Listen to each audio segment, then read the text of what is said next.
지난 시간에 시내산에서 있었던 하나님의 현현이라고 할 수 있는 하나님의 임재를 보여주셨어요. 사실 보여주셨다라는 말보다는 느낄 수 있고 들을 수 있게 하신 거죠. 엄격하게 하나님은 볼 수 없었어요. 그 이유가 지금 우리가 읽은 말씀에 등장을 합니다. 하나님이 어떠한 형상으로 빛으로 임하실 수도 있고 어떠한 다양한 모습으로도 하나님은 임하실 수 있어요. 문제는 지금 이스라엘 백성들 뿐만 아니라 이스라엘 백성들이 애굽에서 살아가면서 살아온 그 삶이 그냥 힘들다, 너무 괴로웠다라는 것으로 끝나지 않고 이 애굽의 문화라든지 애굽의 삶을 이미 자기들 그 삶 속에 받아들이고 말았어요. 말하는 것이라든지 생각하는 것, 행동하는 것들 가운데 이미 애굽에서 애굽 사람들이 했던 일들, 예를 들면 먹는 것도 그래요. 먹는 것도, 음식도, 또 삶 자체가 그냥 애굽 사람화 되어버렸어요.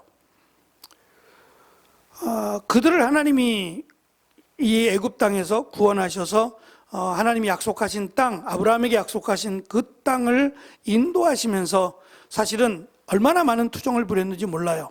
이스라엘 백성들이 뭘 먹었다든지 거기서 다 거짓말이잖아요.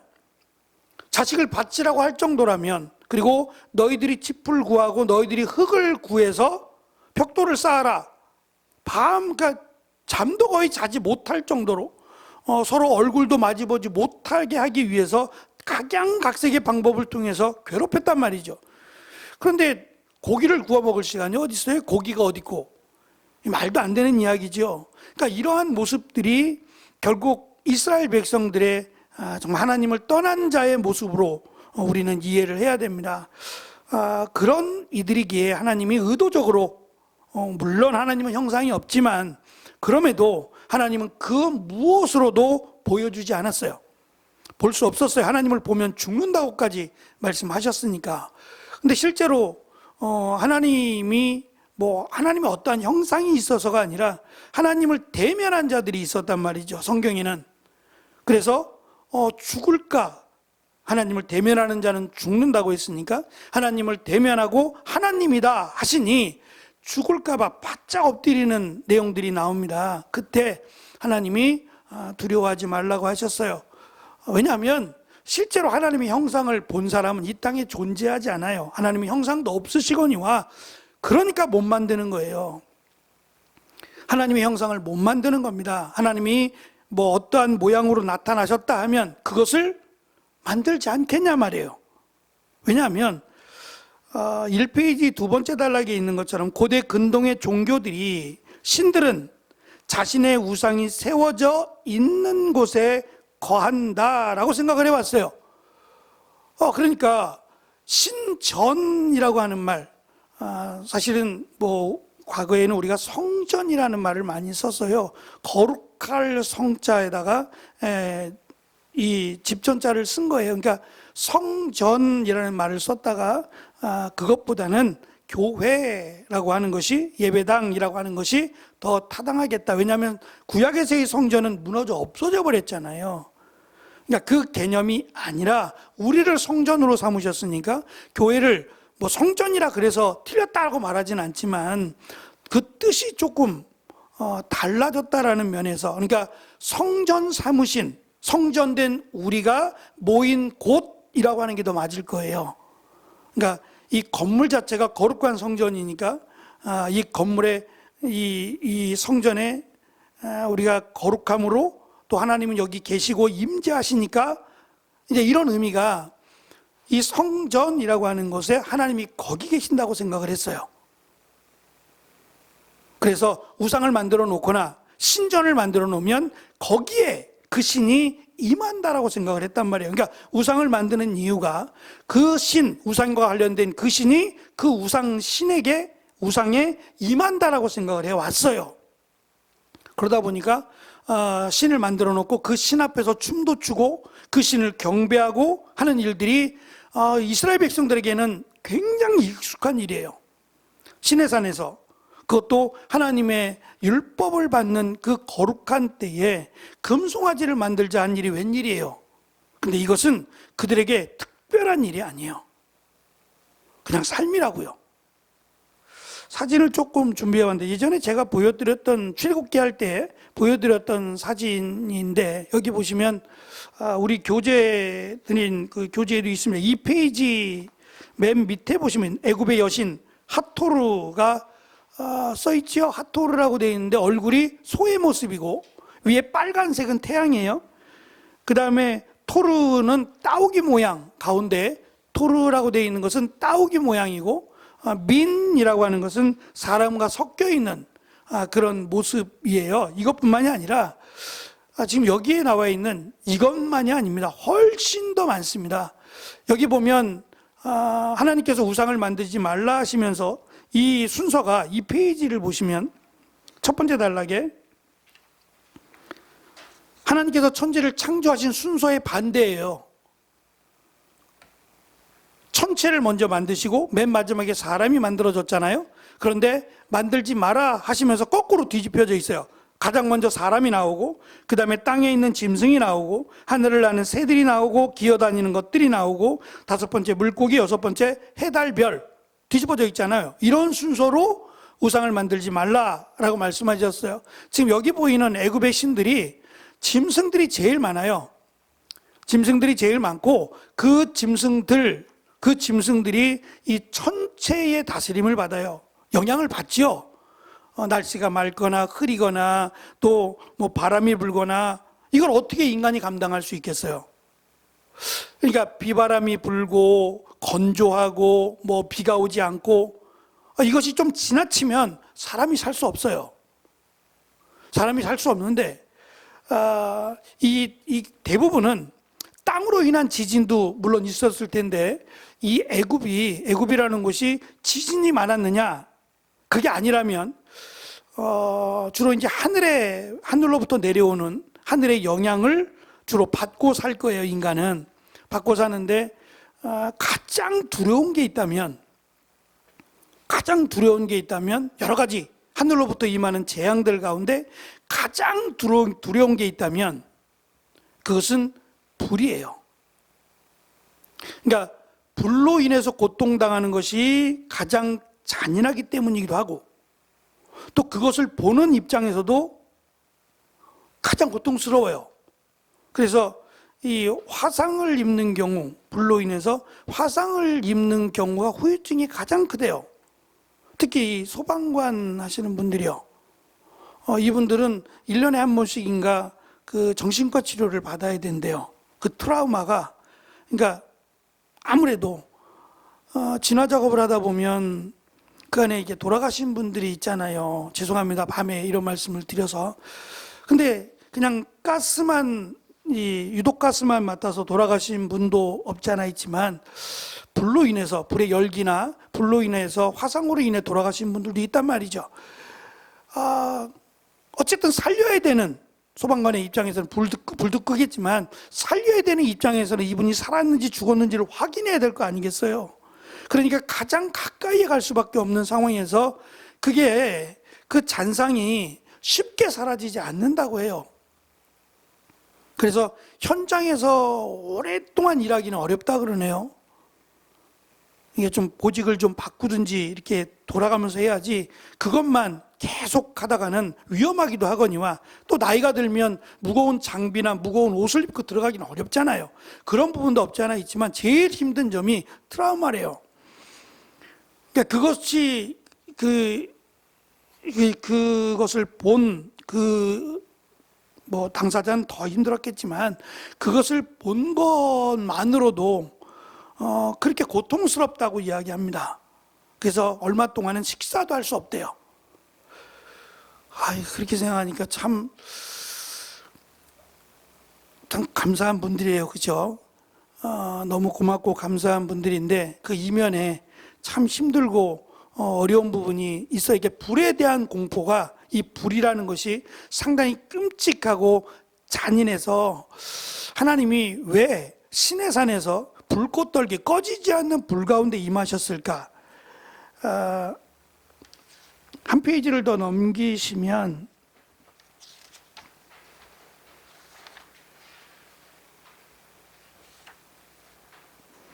6페이지를 잠깐 가볼게요. 6페이지에 밑에 세 번째 단락입니다. 이스라엘이 반역하자 하나님은 삼키는 불이 되어 광야 세대를 여러 차례 불로 심판하셨어요.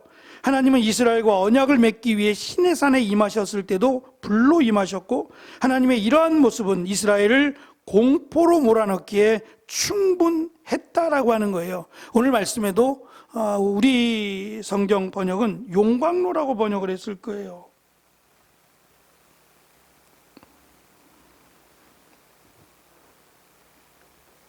맞나요?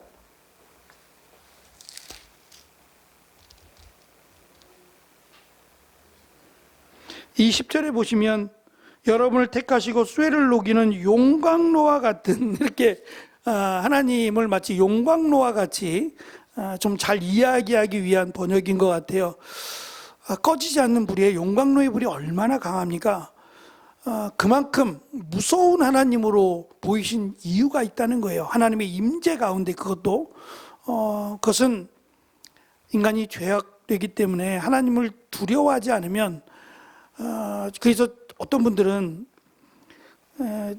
저는 사실 그 찬송가의 내용 가운데 거의 우리가 지금 찬송하는 찬송가는 성경에 있는 내용을 그대로 적은 것도 있지만, 그렇지 않고 자신의 신앙의 고백이나 체험들을 바탕으로 해서 쓴 찬송가가 상당히 많아요. 그러니까 그 점은 좀 아쉬워요. 필요하긴 하겠다 생각은 드는데 지극히 객관적이진 않잖아요. 주관적일 수 있잖아요. 그래서 그냥 성경의 말씀을 풀어서, 요즘 복음성가도 그렇게도 만드니까 성경 말씀을 그대로 풀어서 찬송가를 했으면 하고 하는 아쉬움이 좀 있어요. 그 중에서 어느 목사님은 참 좋은 찬송이긴 한데 예수님을 친구라고 부르는 찬송가들이 좀 있어요. 참 좋은 나의 친구 하면서 예수님을 친구처럼, 자기는 너무 싫대요. 너무 싫대요. 어떻게 예수님을 친구처럼 대하느냐고. 반대로 예수님이 우리를 친구 삼아 주신 거지, 내가 예수님한테 저랑 친구하시죠? 그런 건 아니에요. 그럴 수도 없고, 예수님이 우리를 친구처럼 삼아 주셨는데 이 친구의 개념이 달라요. 지금 우리가 생각하는 그런 친구가 아니라 사실은 가족보다 더 가까운 관계를 친구로 봤어요. 이때 당시에는. 예수님 당시에는 그랬다고요. 그러니까 친구와 원수 둘밖에 없는 거예요. 원수가 아니면 친구, 이런 개념으로 봤을 때 친구는 정말 우리가 생각하는 형 동생 하는 이 정도가 아닌 거예요. 진짜 가족 그 이상의 관계가 친구인데 희석이 되어버렸잖아요. 우리가 살아가는 이 시대에는 글쎄요, 이 친구 없으면 안 돼 라고 하는 친구가 얼마나 될까요? 저도 이사를 참 많이 다녀서 어릴 적에 이사를 많이 다니다 보니까 이 초등학교를 몇 번을 옮기게 됐어요. 그래서 초등학교 동창회를 한 번도 못 가봤네요. 그래서 초등학교 동창회 한다고 가시는 거 보면 부러워요. 솔직히. 그 몇십 년 전 친구예요. 한 40년 넘은 거죠. 50년 가까이 된 친구들 아니에요? 40 몇 년 된 친구. 그 친구는 진짜네. 그러지 않을까요? 중학교 때 친구만 해도, 고등학교 친구만 해도 굉장히 살가워요. 고등학교 때 친구만 해도 대학교 친구하고는 또 달라요. 느낌이 굉장히 반갑고, 지금 인천에 있는 목사님이 제 고등학교 선배라고 말씀을 드렸잖아요. 그걸 몰랐어야 되는데 그걸 밝히면서 어디 학교 나왔니? 이러면서 밝히면서 이제 엮이게 됐는데, 고등학교 선배가 딱 되면서부터는 이제 제가 부목사인 것처럼, 야, 이거 표지 좀 만들어줘. 목사님, 제가 부목사예요? 왜 그런 걸 저한테 맡기세요? 네가 좀 해. 그럼 또 해줘야 돼요. 해줘야 돼요. 느낌이 좀 다르죠? 대학교 선배하고 고등학교 선배는 저만 그런가요? 중학교 선배 그러면 또 다르죠?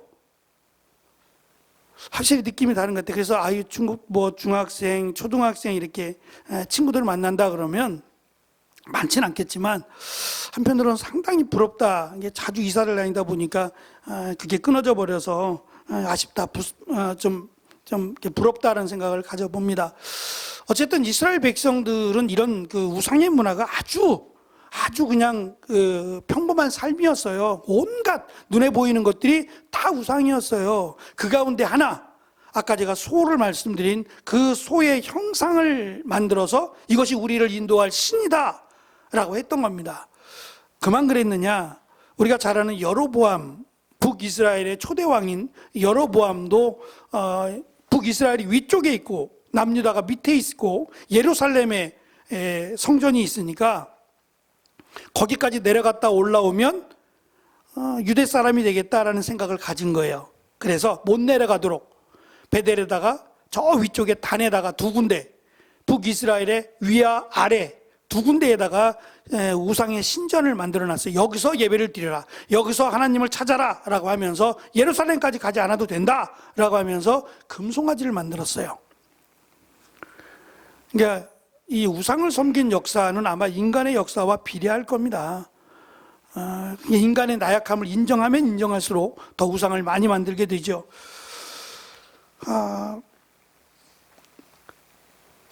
다시 2페이지로 잠깐 돌아오시면 두 번째 아랫단락입니다. 이스라엘의 주변 국가들은 이런 것들을 신으로 숭배했고 이런 것들을 신으로 간주하면 우리가 지배해야 될 자연, 다스리라고 하신 자연을 숭배하는 결과를 초래하게 됩니다. 말씀드린 이런 다양한 신들, 이 신들 중에 특별히 해와 달과 별이라고 하는 이 신들은 뭐 고대 근동의 아주 보편적이고 대표적인 신들이었어요. 자칫하면 이스라엘도 이렇게 될 수 있었죠. 그래서 모세는 이것들에게 장차 들어가게 되면 대부분 태양신은 기본이에요. 태양신, 달신, 별신, 이건 아주 기본입니다. 그 중에서 제가 많은 신들이 이 달신이라 그랬잖아요. 왜냐하면 달은 모양이 변하잖아요. 시시각각 다른 모양이 변하잖아요. 그러니까 우리는 지구가 돈다라고 생각하는데 그 사람들은 그렇게 생각하지 않는 거예요. 달이 변하는 거예요. 근데 이 변하는 것이 그 달신의 마음이 변하는 거예요. 마음이 변해서 초승달이 되면 은근히 까칠한, 그래서 신에게 잘못 보이면 뒤통수 한 대 맞을 것 같은, 그리고 뭐 금음달이 되면 달이 안 보여요. 이러면 진짜 큰일 나는 거예요. 이러면 아예 집 밖을 나오면 안 돼요. 집 안에 들어가서 조용히 있어야 돼요. 조금이라도 신을 불쾌하게 하면 신의 재앙이 임한다고 생각해서, 그럼 언제가 제일 좋겠어요? 보름달이에요. 우리도 보름달 잔치 안 해요? 행사들은 거의 보름달이었던 것 같은데요. 이게 뭐 깡통 돌리기 이런 거 할 때도 다 보름달 아니었어요? 그러니까 이런 것들을 왜 우리도 보름달에 하냔 말이에요. 달들이 많은데 꼭 보름달을 기다렸다가 만달 됐을 때 그 보름달을 보면서 왜 그렇게 했냔 말이에요. 그냥 우상과 연관이 있는 거예요. 우리나라도 우상의 문화가 짙어요.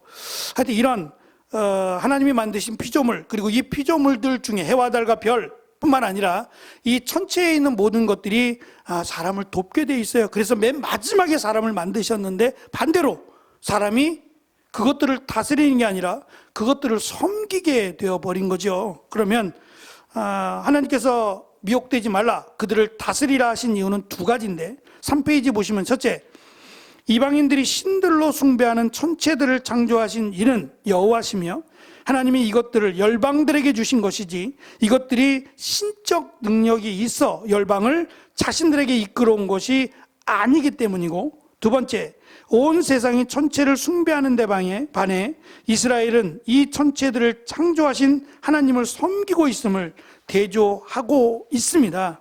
그래서 19절은 20절에서 이스라엘의 특별한 위치와 특권에 대해서 설명을 합니다. 말씀드린 용광로와 같은 애굽에서 구원하셨다고 설명하시고, 하나님을 대적하고 배반하는 자에게는 용광로와 같은 하나님으로 심판하실 것을 말씀하십니다. 4페이지 맨 밑에입니다. 모세가 약속의 땅에 들어갈 수 없다 라고 21절에서 또다시 이야기해요. 3장 26절에서 이야기했거든요. 이걸 왜 또 할까? 그러면서 하나님이 너희들 때문에, 이스라엘 때문에 분노하셔서 나를 못 들어가게 하셨다라는 동일한 설명을 한 번 더 합니다. 좀 과하다 싶을 정도인데 왜 그렇게 하느냐? 모세가 이 시점에서 우상 숭배와 관련돼서 너희들은 약속의 땅에 들어가지만 나는 못 들어간다, 너희 때문이다 라고 했던 이유가 나 같은 사람도 너희들을 여기까지 인도하느라고 힘쓰고 애썼던, 내 인생 전체를 바쳤던 나 같은 사람도 하나님이 못 들어가게 하시는데 너희는 들어간다. 그러니까 너희가 들어가서 얼마나 잘해야 되는지 알겠지? 라고 하는 마음으로 주셨을까? 지금 우리가 살펴보는 내용이 우상 숭배와 관련이 돼 있는 것을 감안하면 저는 가운데에 있는 말씀이 더 맞을 것 같아요. 이스라엘을 위하여 많은 일을 한 모세 자신도 하나님의 주권 아래에 있는 축복의 통로에 불과하며 언젠가는 죽어야 되는 사람이라는 점을 강조하므로 자신이 죽고 자신을 숭배하는 일을 원천적으로 봉쇄하고자 하는 의도에서 나는 죽는다. 그러니까 확실하게 죽었을까? 왜냐하면 시신을 못 찾잖아요. 모세가 어느 날 갑자기 안 보이는 거예요. 안 보이니까 안 보였다가 갑자기 나타난 때도 있었죠. 십계명을 받으러 올라갔을 때도 그랬고, 모세가 갑자기 사라졌다가 또 나타날 거야. 나타날 거야. 그러니까 모세가 지금 한 말을 믿지 않고 우리와 함께 우리를 인도해서 약속의 땅까지 들어갈 거야 등등의 다양한 유언부여들이 나올 수 있어요. 그래서 모세는 자기의 입으로 다시 한번 확실하게 난 죽는다. 그리고 나를 우상으로 삼으면 용광로와 같은 하나님의 심판이 너에게 임할 것이다. 결코 나와 관련된 우상을 만들지 말라고. 근데 사실 만들어요. 뭘 만들었죠?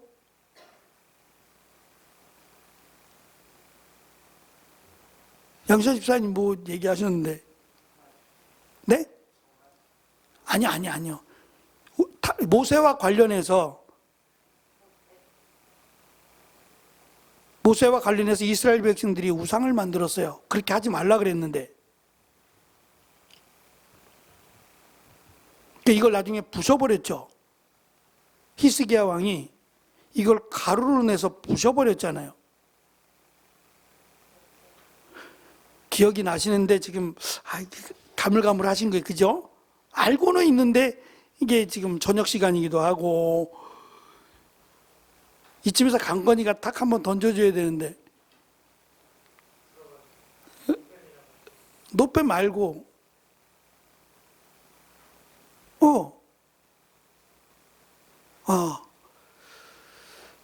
노뱀이 맞죠. 저는 지금 뭔 생각을 했냐면 노뱀인데 그거를 지금 모세의 지팡이로 생각을 하고 있었어요. 모세의 지팡이로. 노뱀이 맞는데 그 노뱀을 나중에 부수고 누수단이라고 불렀잖아요. 근데 저는 지금 그 모세가 사용했던 지팡이를 잠겨 있어가지고 모세의 지팡이를 저들이 보관했었는데 요 생각을 왜 하는지 모르겠어요. 네, 노뱀이 맞죠. 어쨌든 그것이 약 700년 가까이라고 하는데요. 그 정도로 보관이 돼 있다가 나중에 가루로 부셔버리잖아요. 그러니까 그것만 보더라도 모세의 지팡이가 있었으면 지팡이도 우상이 됐을 거고 십계명 돌판도 우상이 됐을 거고 뭐 그것만이겠어요. 언약궤도 마찬가지일 것이고 아론의 쌍난 지팡이도 그렇고 다 아마 우상이 됐을 거예요. 제가 말씀을 준비하면서 어떻게 이렇게 뭘 찾았는지 찾다가 이렇게 보니까 그 독일이 그 전쟁을 많이 했잖아요. 그 독일이 전쟁하면서 히틀러가 그 예수님의 옆구리를 찔렀던 창 있잖아요. 예수님이 옆구리를 찔렀던 그 창을 갖고 있대요.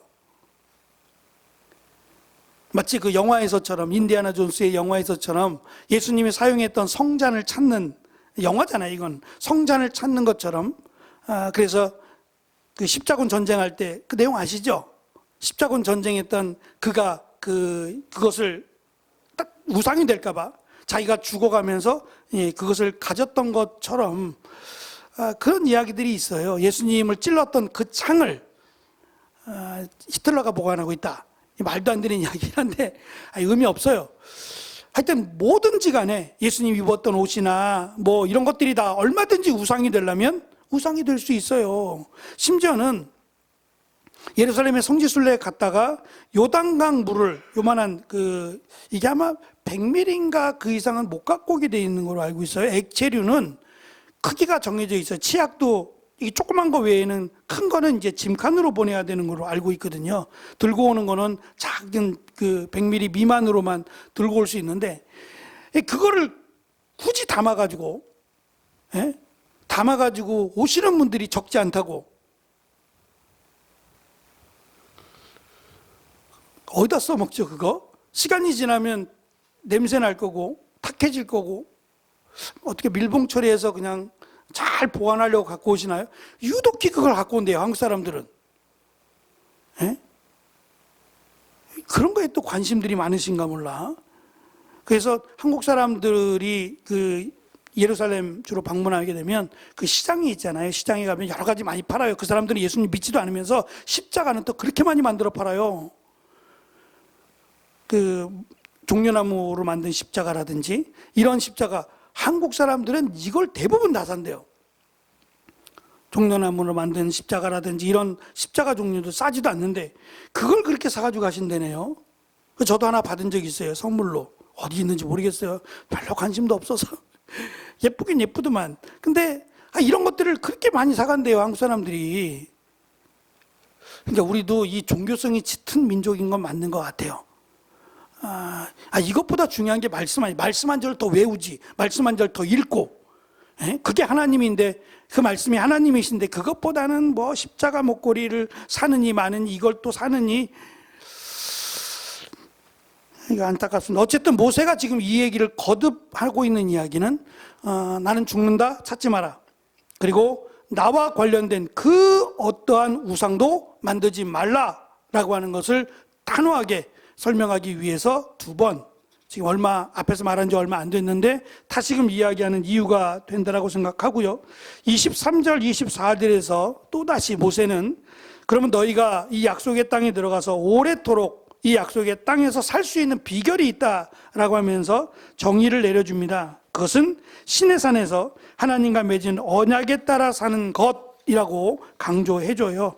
결국 이 언약의 핵심은 어떠한 형상의 우상도 만들어서는 안 된다라고 하는 것을 포함합니다.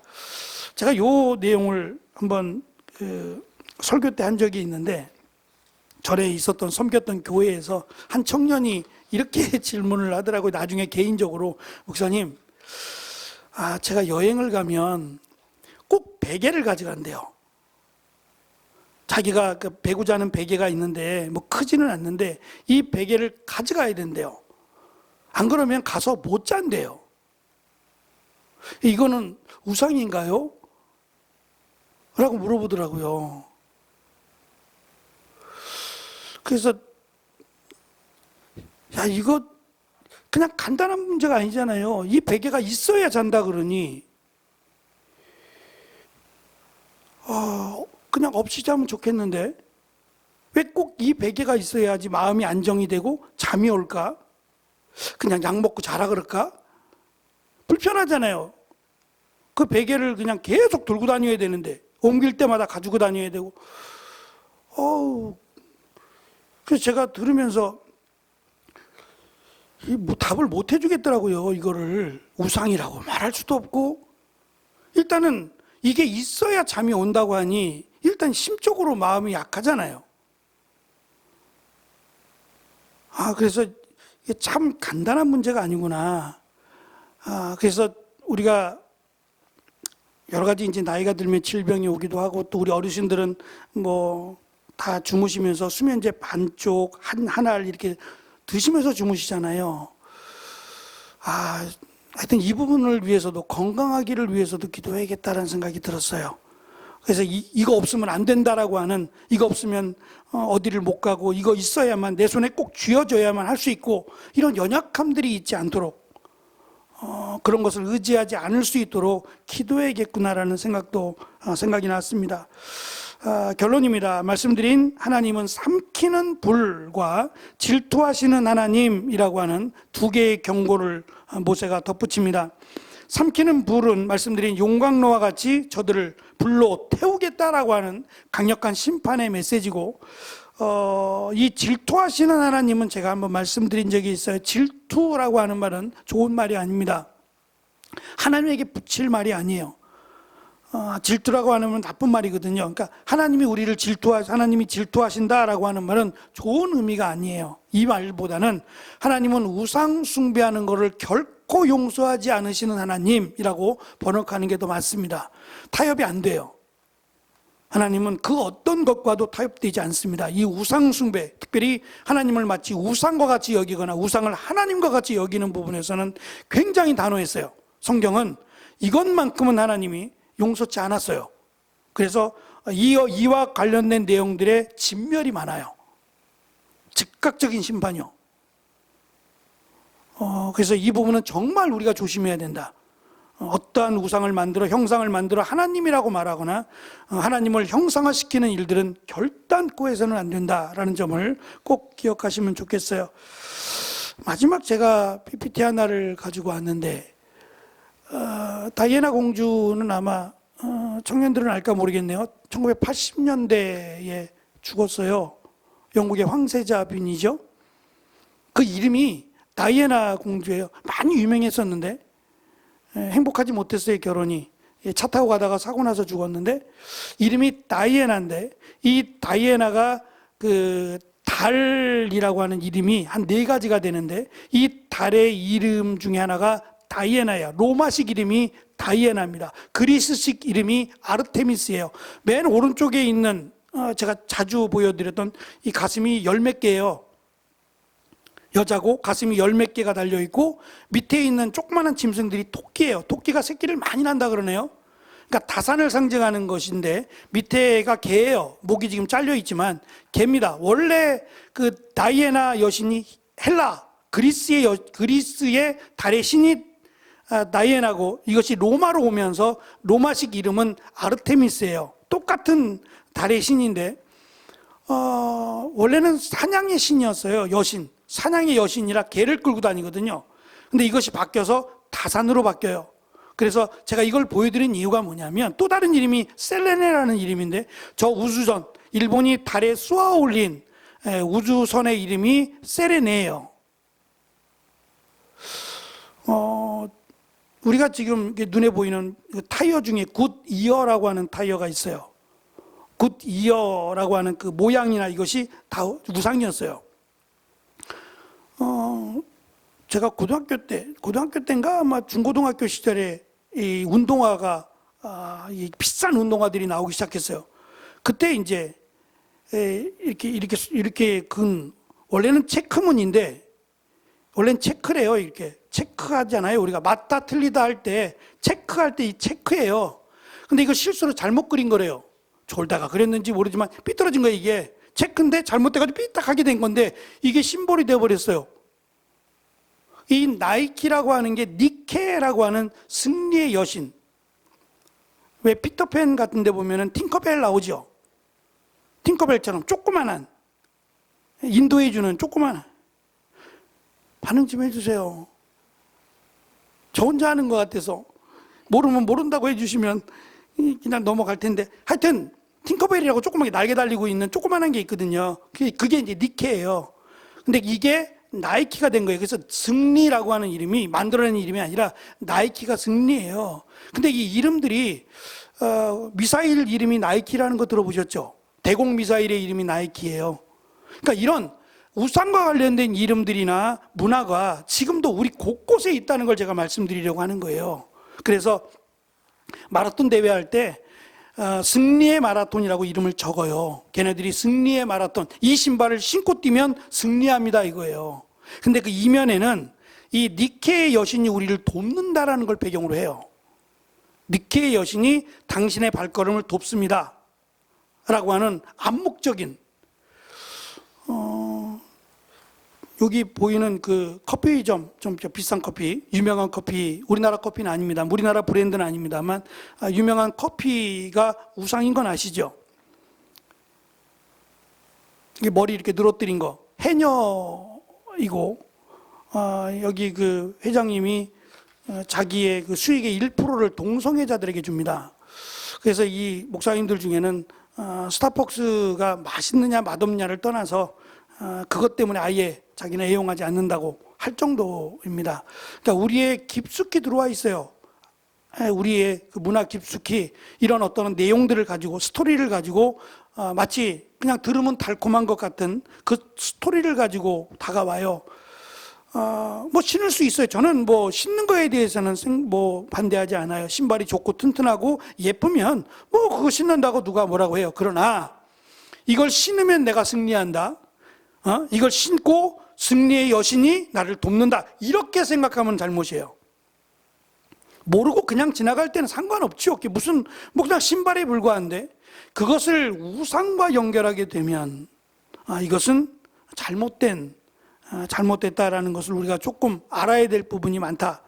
해태동상도 마찬가지고 다 우상입니다. 이러한 부분들이 우리 문화에 아주 가까운 곳에, 눈만 돌리면 보이는 곳에 있다라고 하는 것을 생각하면서 우리는 모르겠습니다만 우리의 자녀들이나 앞으로 이런 것들이 저들 안에 깊숙이 들어갈 수도 있을 것 같아요.